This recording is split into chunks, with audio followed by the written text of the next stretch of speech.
오늘은 요한복음 6장 60절에서 71절의 말씀을 가지고 너희도 가려느냐라는 말씀의 제목으로 이 시간 우리가 함께 은혜를 나눕니다.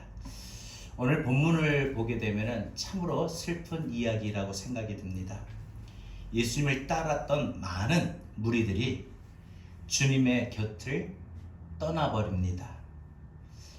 한때 그들은 예수님께서 많은 병자들을 고쳐주셨을 때, 또 예수님의 그 크신 위엄과 능력으로 풍랑이는 바다를 잠잠케 하셨을 때, 또한 오병이어의 기적으로 많은 사람들을 먹이시는 기적의 능력을 베풀어 주셨을 때, 물로 포도주로 변화시키고 바꾸셨던 그 주님의 능력 속에, 심지어 죽은 나인성의 가부의 아들이나 나사로를 살리셨던 이런 주님의 신비로운 그 권세와 능력을 보면서 역시 하나님의 아들이시구나 하며 예수님을 찬양하기도 하고, 또한 예수님을 우리의 왕으로 옹립해야 되겠다, 세워야 되겠다라는 생각까지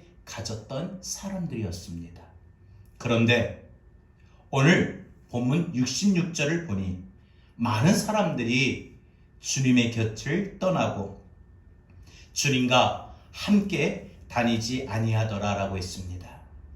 짧게는 몇 개월에서 길게는 몇 년까지 주님을 따랐던 이들이 갑자기 하루아침에 썰물처럼 주님의 곁을 떠나게 되는 것입니다. 그러면 한때 주님을 지키고 따랐던 이들이 주님을 떠나게 된 이유가 무엇일까요? 한마디로 그들의 믿음이 성장하지 않았기 때문이다라는 것입니다. 그들이 오랫동안 주님의 곁을 따르고 지켰지만 그들이 믿음이 전혀 자라지 않았습니다. 믿음이 성장하지 않았습니다. 여러분, 믿음이 성장하지 않으면요, 그 믿음은 마치 모래 위에 집을 짓는 것과 같습니다. 말씀을 오래 들었고 찬양도 예배도 오랜 세월 드렸지만, 또 누구보다도 교회의 법과 전통에 대해서도 잘 알지만 믿음이 자라지 않는다면, 가장 중요한 믿음이 자라지 않는다면 그 신앙은 언젠가 헛것이 될 수밖에 없다라는 겁니다. 신앙이 성장하지 않으면요, 슬픈 일을 만날 때 괴로워하거나 실망스러운 일을 만날 때 분노가, 화가 치밀어 오르거나 큰 상처를 받게 되면 쉽게 신앙생활을, 믿음의 생활을 중단하고 주님의 곁을 떠나기도 합니다. 그러나 신앙이 성장해서 신앙이 제대로 서 있으면요, 어떤 환경이 닥쳐도, 어떤 상황에 놓여 있어도 절대 주님의 곁을 떠나지 않는 것입니다. 그래서 신앙이 성장하는 것이 중요한 것입니다. 신앙이 자라는 것이 중요한 것입니다. 여러분과 저는 신앙이 정체되거나 물러서지 않고 항상 앞으로 계속 성장할 수 있기를 바랍니다. 그러면 주님을 한때 따랐던, 추종했던 이 사람들이 신앙이 성장하지 못해서 주님을 떠나게 된 이유가 뭘까요? 첫 번째, 눈에 보이는 현상만을 쫓았던 신앙 때문입니다. 여러분, 우리가 신앙생활할 때 가장 중요한 것이 무엇이냐? 눈에 나타나는 것을 추구하는 것이 아니라는 것을 우리에게 가르쳐 줍니다. 눈에 보이는 현상, 즉 어떤 기적, 능력, 표적, 이런 것을 찾는 신앙은요, 너무 거기에 몰입하게 되면 위험합니다. 표적을 경험하는 것이, 이것만이 어떤 기적이 있어야만, 능력이 있어야만 정말 위대하다, 정말 역사하심이 있다 해서 신앙의 전부가 아니거든요. 마태복음 12장 3절에 보면요, 바리새인과 서기관들이 어느 날 예수님께 나와서 선생님이여, 우리에게 표적 보여주시기를 원합니다. 예수님, 많은 사람들이 예수님이 하나님의 아들 메시아라고 말을 하는데, 그러면 우리에게도 예수님의 그 하나님의 아들 되심의 표적을 보여주세요. 예수님께서 말씀하시기를 뭐라고 말씀하셔요? 악하고 음란한 세대가 표적을 구하는도다 라고 말씀하셨습니다. 여러분, 표적만을 신앙의 근거로 삼을 때 그 믿음은 안정되지 못하고 결국 신앙을 떠날 수밖에 없다라는 사실입니다. 주님을 이와 같이 따라다니다가 주님의 곁을 떠나버렸던 이 사람들, 항상 주님을 따라다녔을 때 주님이 행하셨던 그 능력과 그 모든 일들을 눈으로 볼 수 있었습니다. 주님께서 나타내시고 주님께서 행하신 표적들이 얼마나 많았습니까? 많은 병자들을 고쳐주셨습니다. 죽은 자를 살리셨습니다. 많은 사람들에게 오병이의 기적을 행하시고 뭐로 말미암아 먹이셨습니다. 이렇게 주님의 곁에 머물고 주님의 곁을 지키면서 주님이 행하셨던 이런 놀라운 표적과 기적과 같은 일들을 그들은 바라보았던 것이죠. 그러나 그 표적과 그것만을 추구했던 사람들은 결국 믿음이 성장하지 못했던 것입니다. 우리가 기도를 하는 데 있어서 응답을 받기를 원합니다. 그러나 응답이 안 돼도 우리가 몸이 아플 때 우리가 치료받기를 원합니다. 그러나 치료를 안 되어도 우리가 사업을 하는데 이 사업이 잘 되고 번성케 되기를 원합니다. 그러나 그 사업이 때로 순탄하지 못한다 할지라도 우리가 응답을 받든 고침을 받든 번창하든 혹은 그렇지 못하든 간에 하나님은 여전히 살아계신다는 겁니다. 그런데 표적만을 구하는 사람들은 어떻게 해요? 병을 고침을 받아야 하나님이 살아계시구나. 기도가 응답이 되어 하나님이 살아계시구나. 내 사업이 번성하고 잘 돼야만 하나님이 살아계시구나. 만약에 내가 기도했는데 응답이 안 됐어요. 그러면 하나님이 안 살아계시네. 내가 사업을 하는데 그 사업이 번성하지 못해요. 자꾸 막혀요. 내가 몸이 아파서 이 아픈 몸을 치료받기를 원하는데 좀처럼 호전되지를 못해요.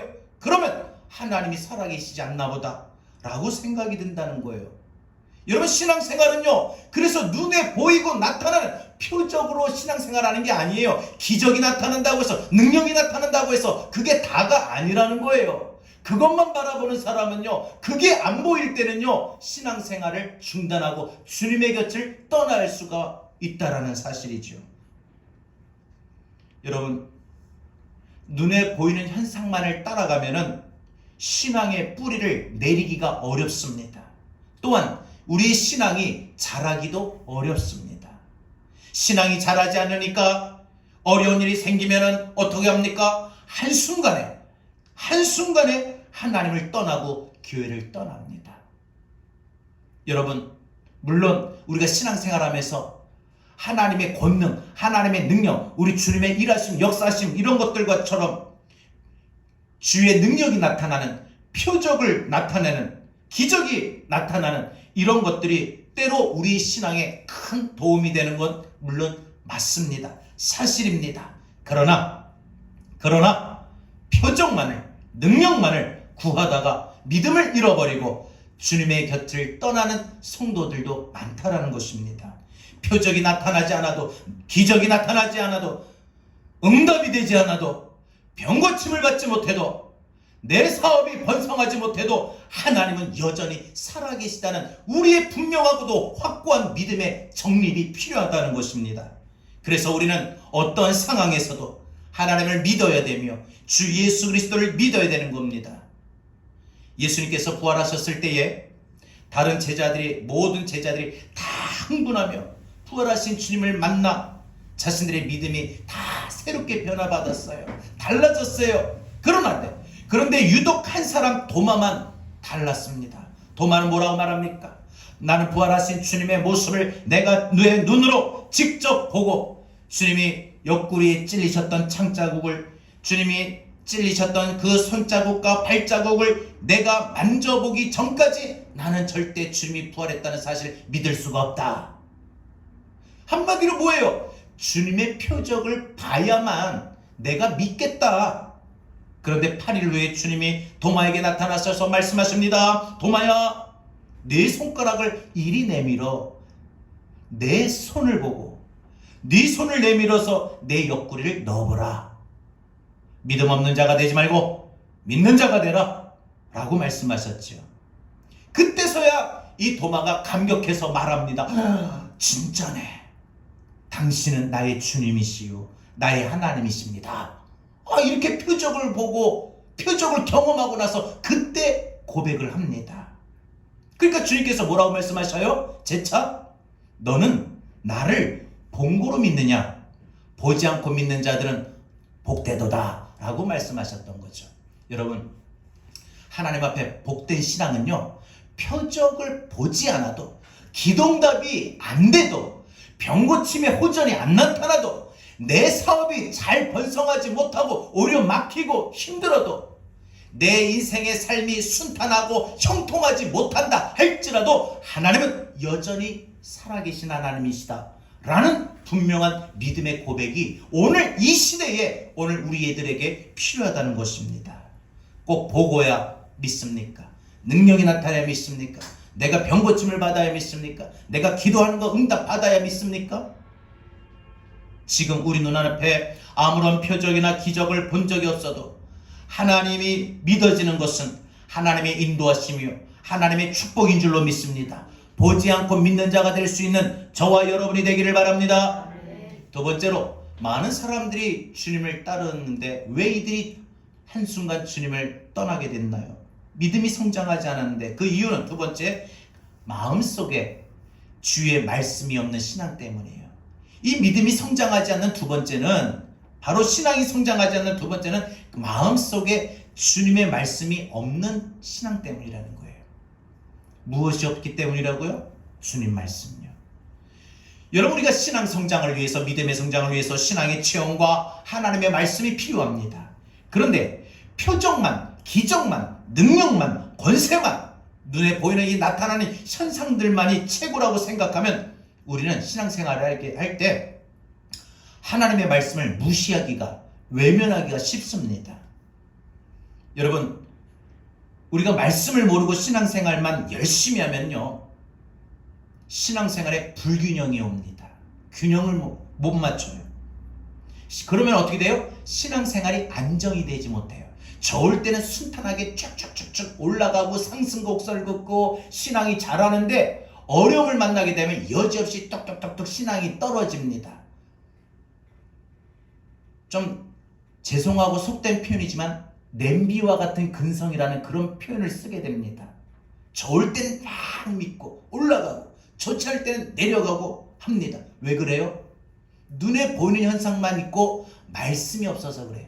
말씀이 항상 있으면 우리는 어떤 상황에 만나도, 어떤 환경에서도, 어떤 문제에서도 내 마음이 절대 요동하지가 않아요. 여러분, 우리가 신앙생활을 하면서 어떻습니까?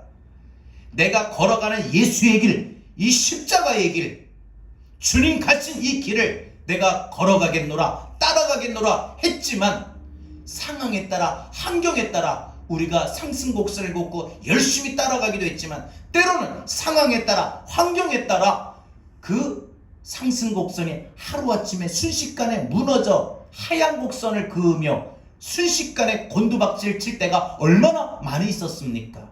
그래서 좋을 때와 좋지 않을 때가 너무 뚜렷하게 우리에게 나타냈던 신앙생활 아닙니까? 왜 신앙이 안정되지 못하고 꾸준하지 못하고, 왜 신앙이 오르락 내리락 왜 이렇게 쉽게 변합니까? 말씀이 없어서 그렇다는 거예요. 말씀 있는 사람은요, 어떤 상황에서도, 어떤 환경에서도 절대 요동치지 않습니다. 흔들리지가 않습니다. 쉽게 오르락 내리락 하지가 않는다는 것이에요. 하나님 말씀에 내 속에 가득 쌓이게 되면은, 그래서 신앙이 안정이 되는 거예요. 어떤 상황에든 어떤 환경에든 꾸준한 거예요. 여러분, 오늘 주님을 따랐던 이 사람들이 쉽게 주님의 곁을 떠난 걸 봐서는 그들의 가슴 속에 말씀이 채워지지 못하고 말씀이 없었다는 거예요. 그저 눈에 보이는 예수님 병 고치는 능력, 예수님 기적을 일으키는 능력, 그런 모습만 보니까 그런 표정만을 구했다는 거예요. 정작 신앙생활에 가장 중요한 하나님의 말씀이 그들의 마음속에 없었다는 겁니다. 오늘 저와 여러분들이 예수를 믿으며 신앙생활할 때에 하나님의 말씀이 우리 안에 없으면 우리는 이들처럼 좋은 상황에서는 예수를 잘 믿고 따르지만 좋지 않은 상황을 만날 때는 여지없이도 우리가 주님을 떠날 수밖에 없는 그런 모습이 되게 됩니다. 여러분, 우리 교인들 중에서도 그렇지만 지금 한국교회에서도 어떻습니까?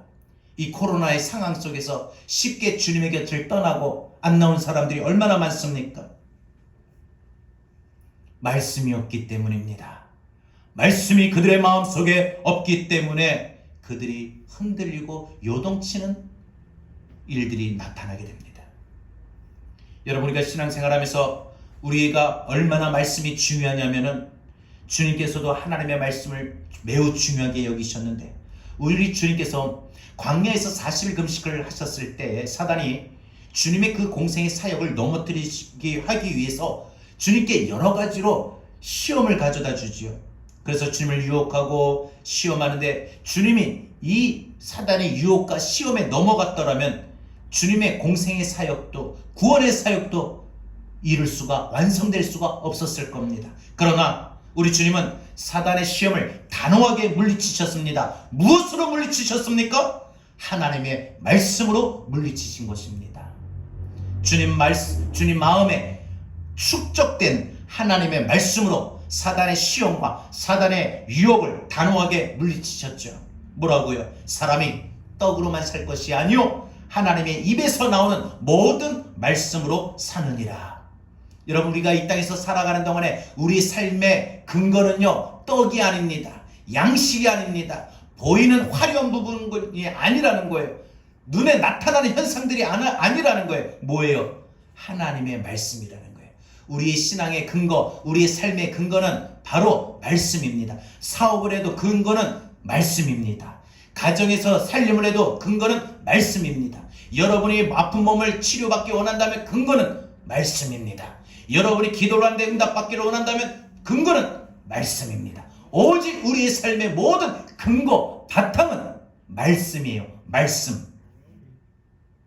여러분, 지금도 사단의 시험과 유혹은 우리 믿는 자들을 향하여, 우리 교회, 더 나아가 한국교회를 향하여 지금도 계속되고 있습니다.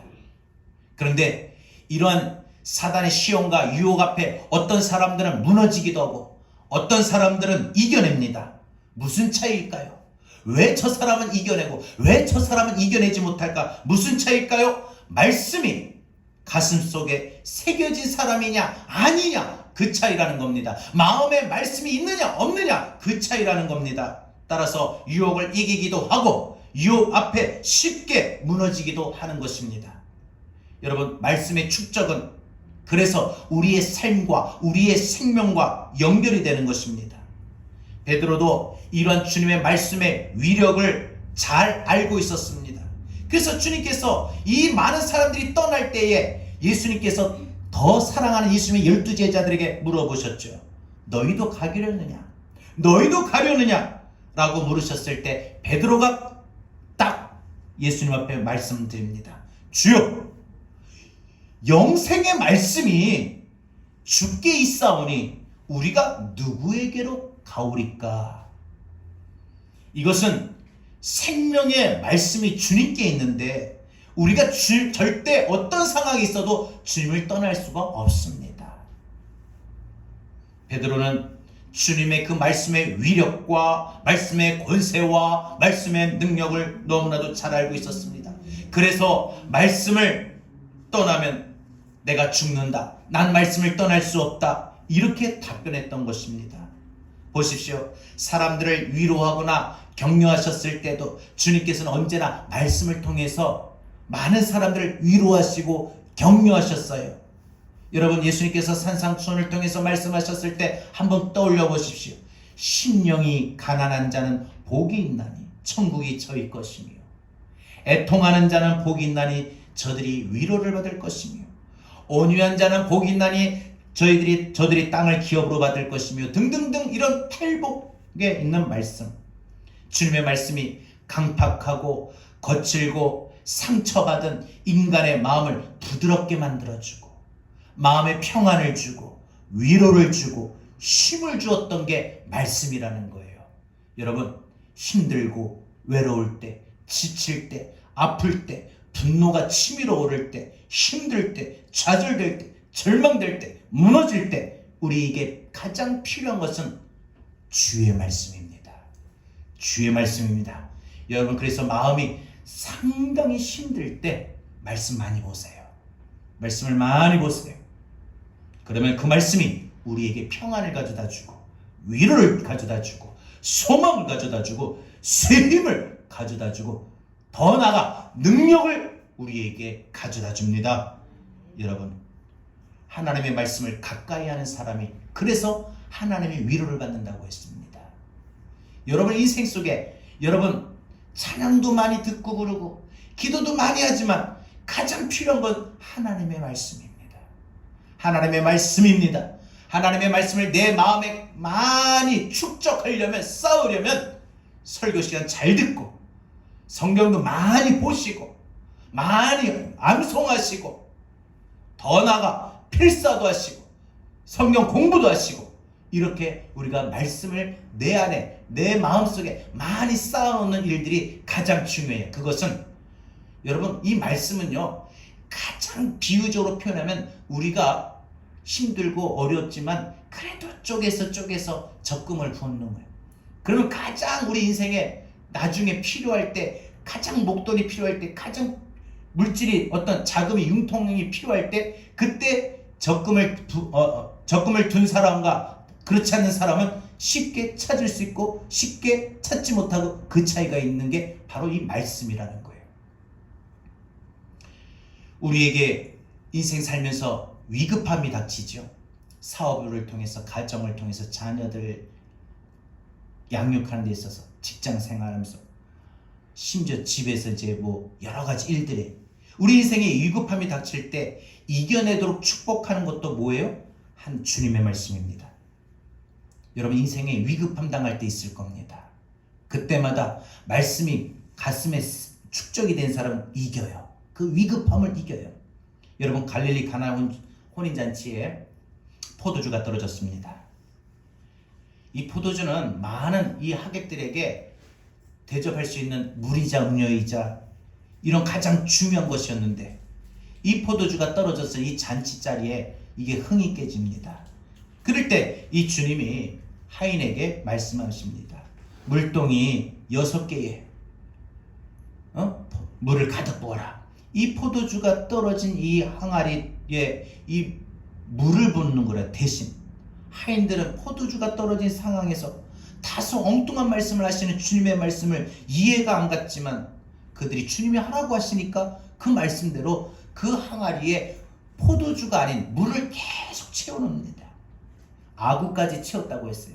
아 이거 될까 하면서 반쯤이 아니라 아구 입구까지. 그러자 주님이 그 물을 떠서 연회장에 갖다 줘라. 아 또 그러는데 이들이 또 이게 무슨 말이에요? 맹물 갖다 주면 누가 이걸 어떻게 하라고? 해보자. 주님은 뭐 방법 있겠지 하고 물을 떠서 갖다 주는데 그 물이 변하여 포도주가 됩니다. 그러니까 뭐예요? 말씀에 순종하니까 놀라운 기적이 일어났다는 겁니다. 잔치집의 그 위기에 인생의 삶에 우리가 위기를 당할 때 그 위기를 바꾸는 것이 뭐예요? 말씀이라는 거예요. 여러분이 인생에 위급함을 당할 때 다른 거 없습니다. 가장 먼저 해야 될 일은 여러분 인생에 바로 말씀을 다시 떠올리는 겁니다. 말씀을 쫓아야 되는 겁니다. 말씀의 능력을 행하는 것입니다. 이것이 여러분 인생에 살면서 위급함을 당하고 다급해질 때에 가장 필요할 수 있는 해결의 방법인 것이죠. 또한 우리들이 지혜롭지 못하고 어리석고 아둔할 때가 많아요. 그래서 항상 상황 선택에 잘 못하고 꼭 그때는 잘 모르고 지나고 나서 잘못했네 이렇게 아닐 걸 얼마나 후회합니까? 그만큼 우리 인생이 우매합니다. 아둔합니다. 그런데 그런 우매하고 아둔한 우리 인생에게 하나님의 비밀, 하늘의 지혜를 알려주시는 게 뭐냐? 주의 말씀이에요.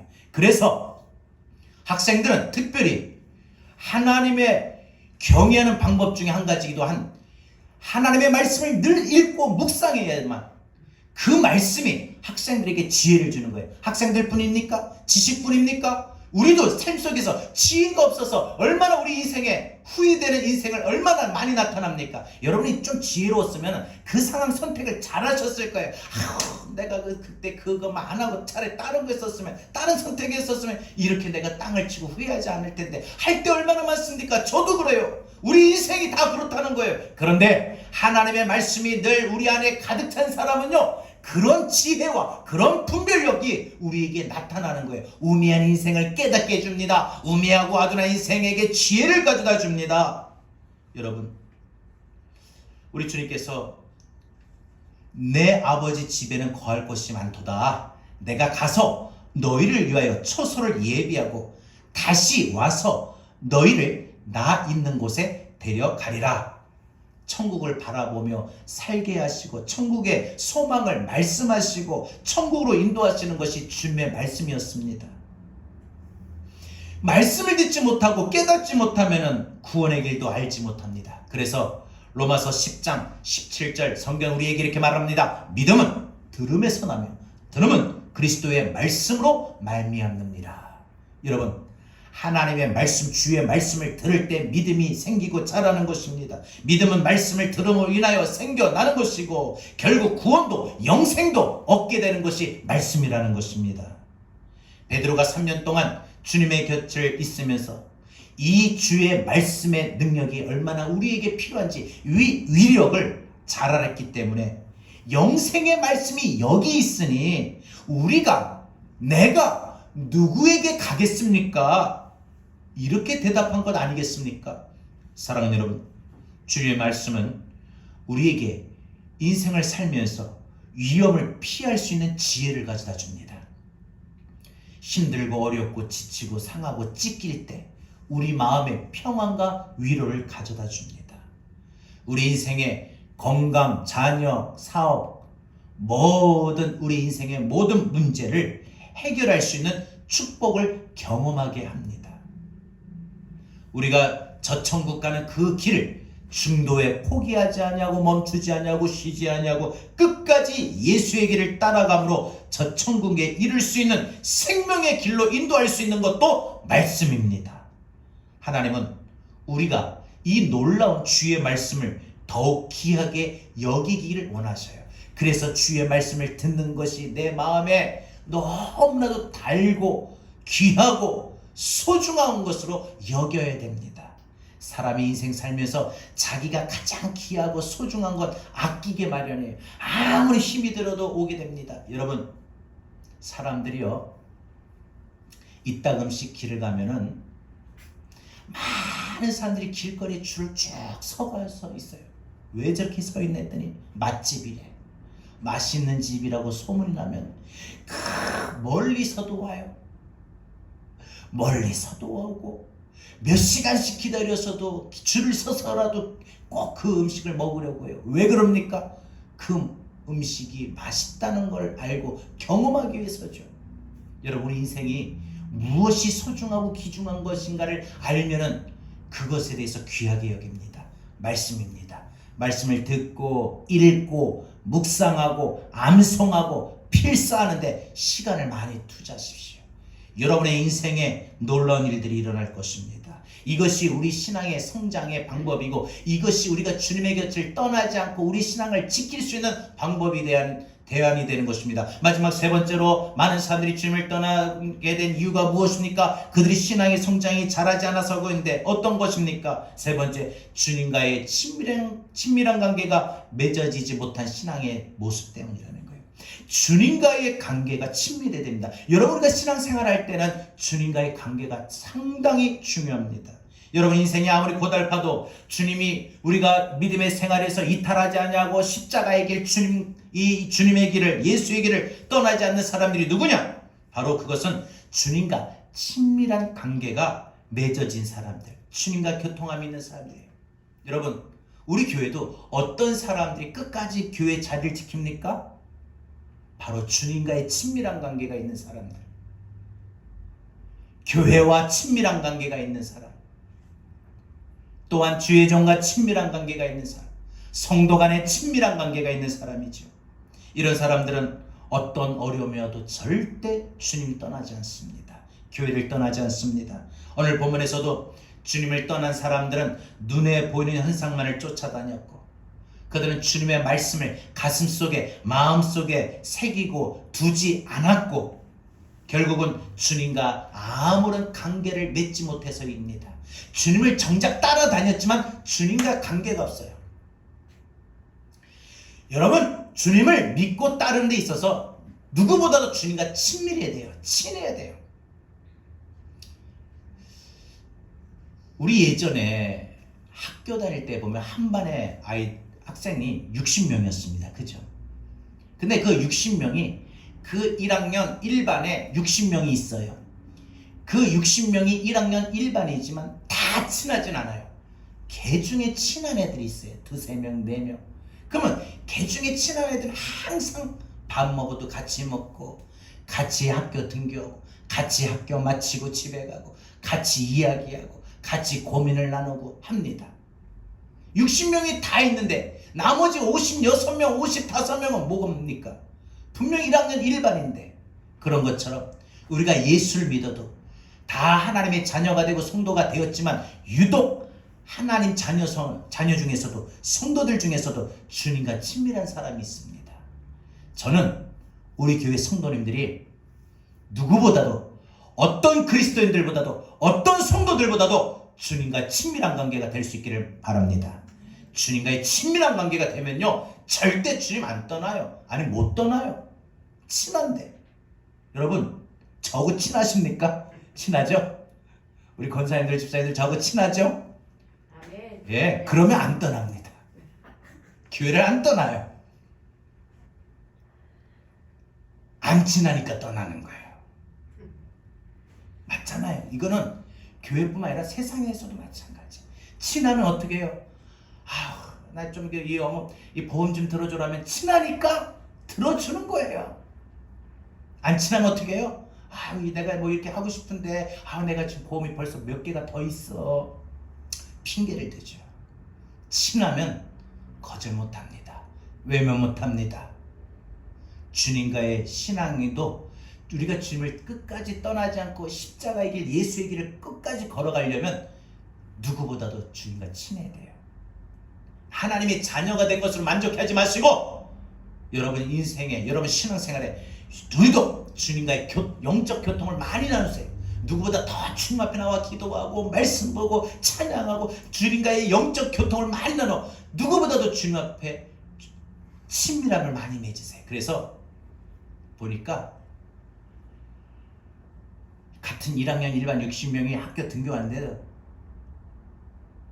친한 애들끼리 야, 너 왔어? 어제 뭐 했어? 잘했어? 하고 인사를 나눕니다. 저 천국에 가서 우리 주님이 우리 친밀한 자들에게, 성도들에게 아휴, 내 사랑하는 아들, 내 사랑하는 딸 왔구나. 얼마나 따뜻한 위로와 격려로 우리를 맞이하여 주시겠습니까?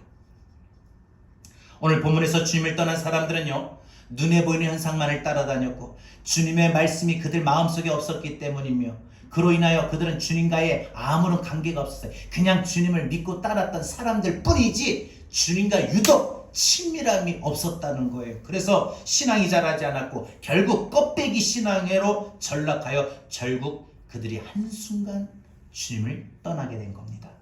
우리가 주님과의 관계에 관심이 없으면요, 우리 신앙생활의 모습이 허상이 되기가 쉽습니다. 주님의 12제자 가운데에 한 사람이었던 가룟유다를 보세요. 그는 3년 반 동안 주님과 동고동락했습니다. 그러나 결국 주님을 배반하고 팔아버렸습니다. 다른 제자들은 안 그런데 꼭 유독 이 도마만 그랬습니다. 그 이유가 뭐냐? 첫째는 사단의 시험에 넘어간 것이고, 두 번째는 주님과의 아무런 관계가 맺어지지 못했기 때문이에요. 쉽게 말해서 주님과의 친밀한 관계가 못 됐어요. 주님과 친하지 못해서 그래요. 여러분, 주님과 친하지 못했기 때문에 쉽게 사기를 칠 수 있는 거고, 거짓말할 수 있는 거고, 속일 수 있는 거고, 피해줄 수 있는 거 아니겠습니까? 가룟유다는 주님은 진정한 하나님의 아들이시요 나의 주님이십니다, 이런 고백이 가룟유다에겐 전혀 없었습니다. 이것은 뭘 말을 하느냐? 유다가 3년 반 동안 주님과 함께 하면서조차 이 유다는 주님과의 친밀한 관계가 없었다는 것을 말을 합니다. 제자로서의 신앙이 자라지 못했다는 것을 보여줍니다. 주님과 동고동락하면서 주님을 믿지 않았기 때문입니다. 주님과 친밀함이 없었기 때문입니다. 주님은 육체의 필요보다 영혼의 구원을 주시는 분이심을 강조하셨습니다. 그러자 표적만을 구하던 사람들이 실망하고 주님을 떠나게 된 거죠. 그러나 오늘 본문에서 주님이 다시 재차 12제자에게 따로 너희도 가려느냐? 너희도 가겠느냐? 저 사람들처럼 이 질문을 하셨죠. 이 질문에 베드로는 영생의 말씀이 주님께 있사오니 우리가 누구에게 가오리까? 주여, 살고 축복이 되고 변화가 되고 능력이 되는 말씀이 주님께 있는데 우리가 어떻게 주님을 떠날 수가 있겠습니까? 이 말 아닙니까? 이런 고백 후에 예수님을 주님이라 하시고 그리고 하나님을 거룩한 분이라고 베드로는 고백했습니다. 그리고 자신은 죄인이요 주님은 죄를 용서하시는 하나님의 아들이심을 고백했던 것이죠.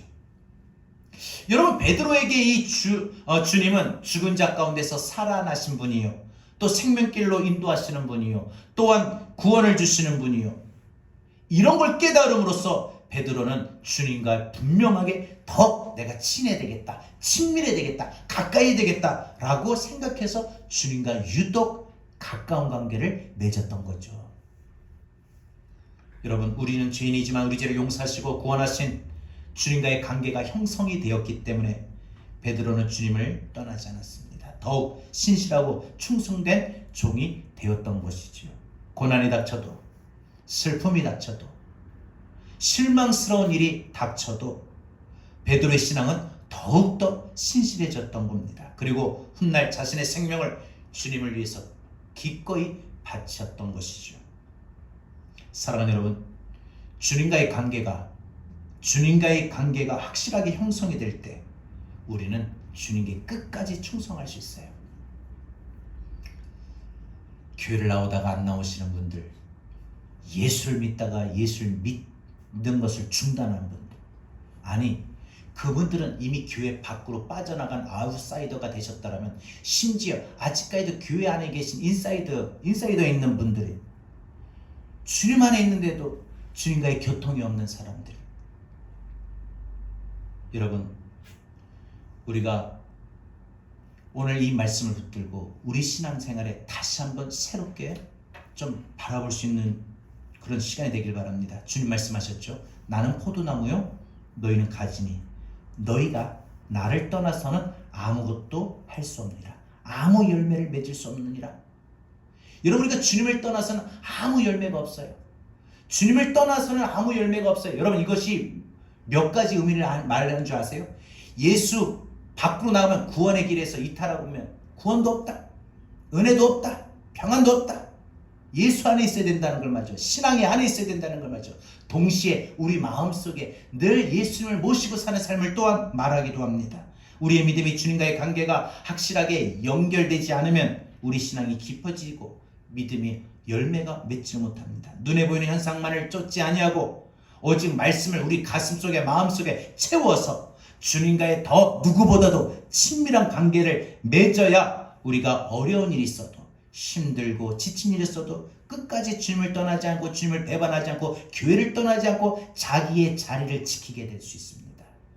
우리가 부르는 찬양의 가사에 보면은 우리가 가다가 지쳐 쓰러지면 주의 이름 부르겠네라는 부분이 있는데, 여러분, 우리가 신앙생활하고 예수의 길을 걸어가는 데 있어서 많은 이유와 많은 일들과 많은 환경과 상황과 문제 속에서 우리가 걸어가던 이 신앙의 길을 주저앉게 되고 쓰러지고 중단한 사람들이 되지 말고, 가다가 지쳐서 잠시 쓰러지는 한이 있더라도, 잠시 주저앉아서 숨을 헐떡이며 숨을 고르는 한이 있더라도 끝까지 우리 가야 할 길을 걸어갈 수 있기를 바랍니다. 우리 달려갈 수 있는 길을 달려갈 수 있기를 바랍니다. 저와 여러분이 오늘 주님께서 12제자에게 물으셨을 때 너희도 가려느냐? 지금 한국교회 떠나는 사람들, 신앙을 떠나는 사람들이, 우리 교회를 떠나는 사람들이 있습니까? 주님이 재차 오늘 이 자리에 나오신 여러분들에게도 동일하게 물어보실 겁니다.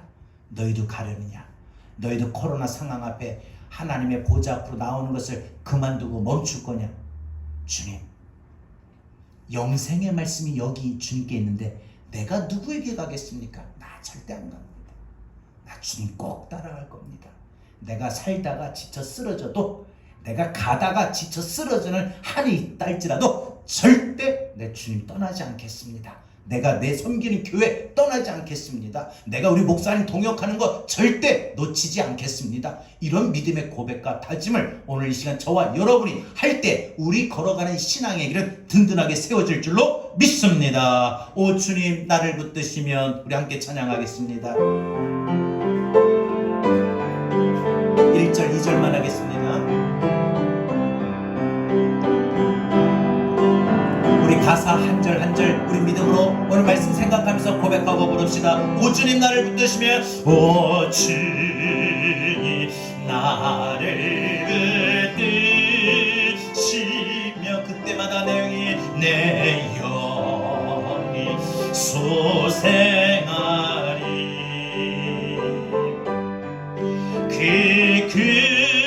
그거기 한 사람의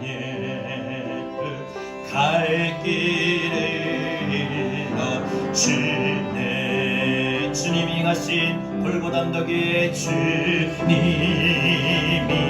가신 골고다의 언덕에 내가 서서 주님 하신 행전 따라서 그 길을 이으리라. 주님, 내가 주님 따라갑니다. 가다가 지쳐 쓰러지면 주님 부르겠네. 여호와 나의 하나님 응답해 주시리라. 여호와를 의지하는 자는, 여호와 의지하는 자 그때마다 새 힘을 얻으리니. 그 밝고 묘한 그 말씀에 내 영혼 편이시니. 달려갈지라도 달려갈지 세상 길로 가지 말고 세상 길 가지 말고 그 하느님이 내주신 아버지 품을 향해 가다가 지쳐 쓰러지면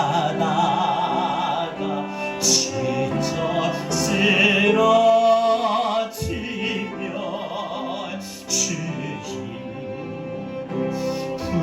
부르겠네. 여호와 나의 하나님 응답해 주시리라. 다시 한번 가다가 지쳐 쓰러지면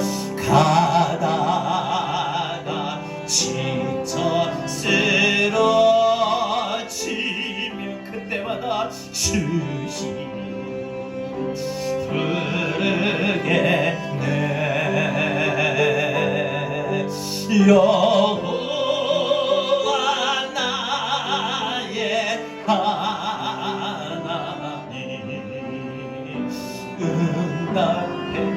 한 번 더 내 삶을 고백합시다. 살다가 지쳐 쓰러지면, 살다가 지쳐 쓰러지면 주님 부르겠네. 여호와 나의 하나님 응답해 주시리라. 제가 아는 목사님 중에 한 목사님이 계시는데, 이 목사님이 교회를 이전하면서 이 교회를 같이 함께 세우고 따랐던 성도들이 다 나갔어요.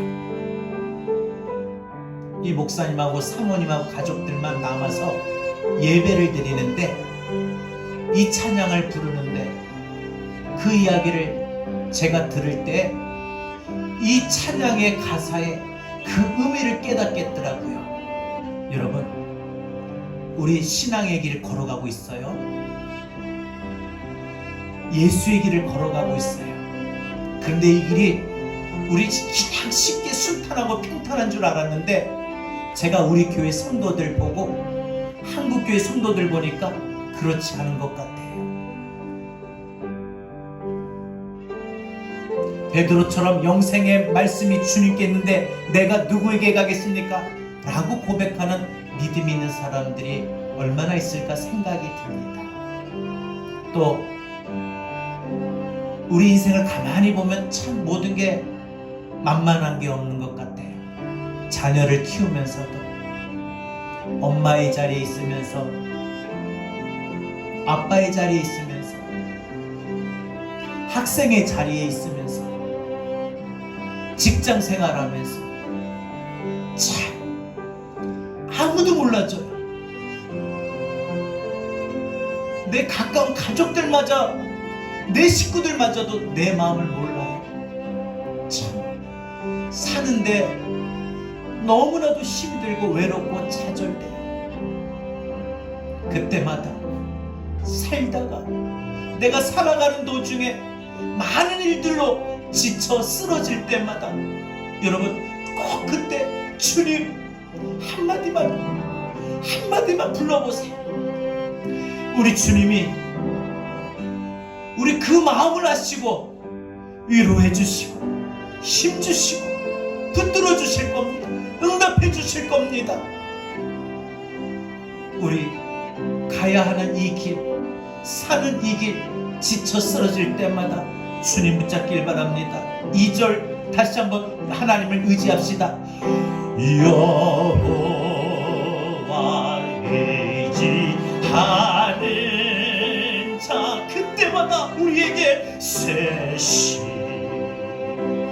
얻으리. 하나님께 힘 받으십시오.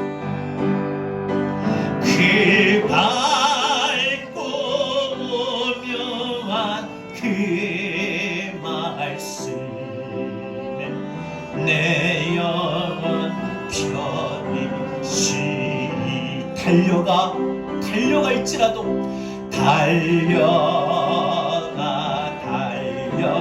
달려갈지 끝까지 세상 길 가지 맙시다.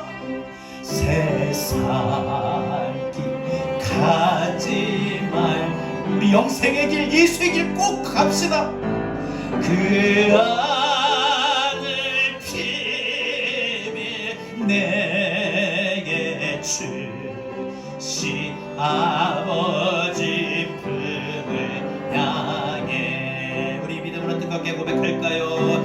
가다가 지쳐 쓰러지면 주님 부르겠네. 여호와 나의 하나님이, 여호와 나의 하나, 엄마로서 아빠로서 자리를 지키고, 학생으로 자리를 지키고, 신앙으로 자리를 지킬 때마다 살다가 지쳐 쓰러질 때도 있죠. 살다가 지쳐 쓰러지며 주를 부르겠네. 여호와 나의 하나님이 여호와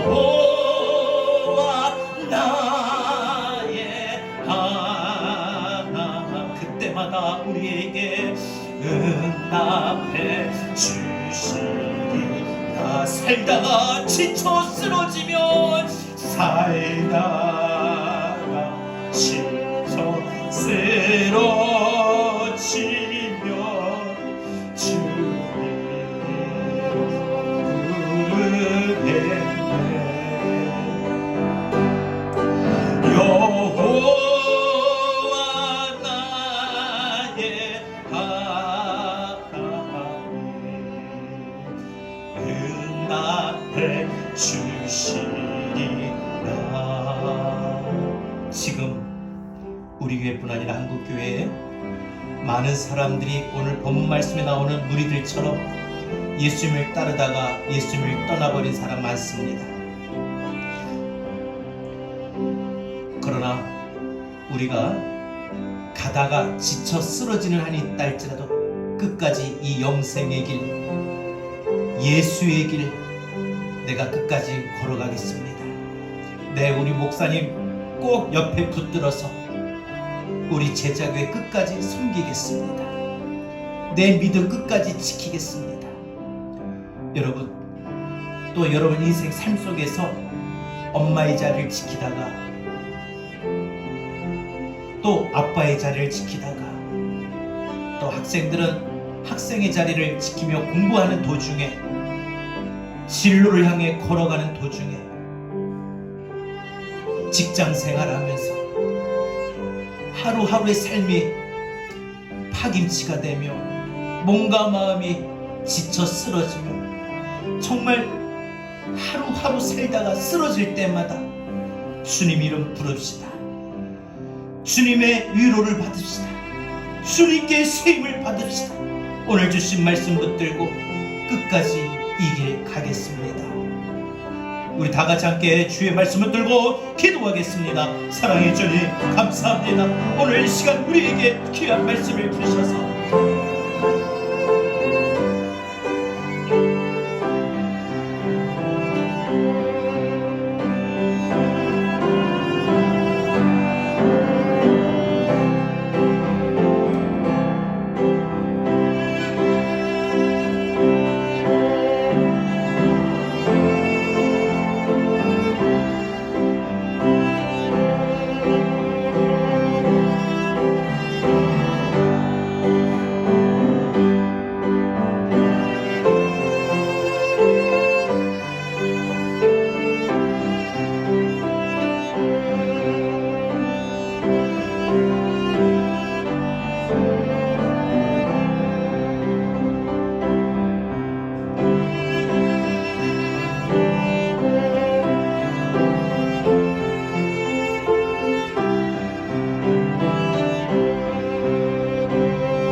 지쳐 쓰러지면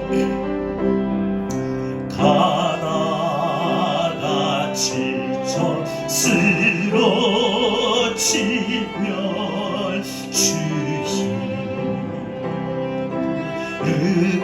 주시겠네. 여호와 나의 하나님 응답해 주시리라. 살다가 지쳐 쓰러지며 살다가 지쳐 쓰러지며 주 이름 부르겠네. 여호와 나의 하나님 응답해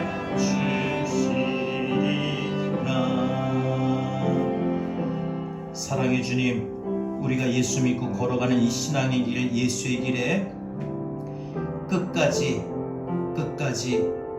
걸어가게 하옵소서.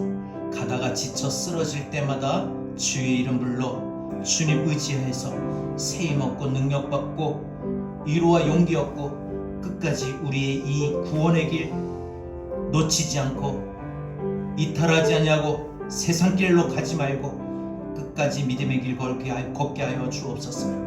끝까지 교회를 섬기는 자가 되게 하여 주옵소서. 또 인생 살다가 우리 삶이 너무 고달프고 지쳐 쓰러져도 내가 지켜야 할 자리 지키며 내가 살아야 할 자리 살게 하시고 내가 가야 할 자리 갈 수 있도록 우리에게 힘 주시고 능력 더하여 주시옵소서. 하나님, 오늘도 주의 말씀 붙들고 기도하는 우리 사랑하는 성도들을 위로하시고 세임을 주시고 능력 주셔서 우리가 가다 지쳐 쓰러지는 한이 있어도 살다 지쳐 쓰러지는 한이 있어도 끝까지 이 길 가게 하여 주시옵소서. 이제는 우리 주 예수 그리스도의 귀하신 은혜와 하나님 아버지의 극진하신 사랑하심과 보혜사 성령님의 감화감동 내주 교통하신 은혜가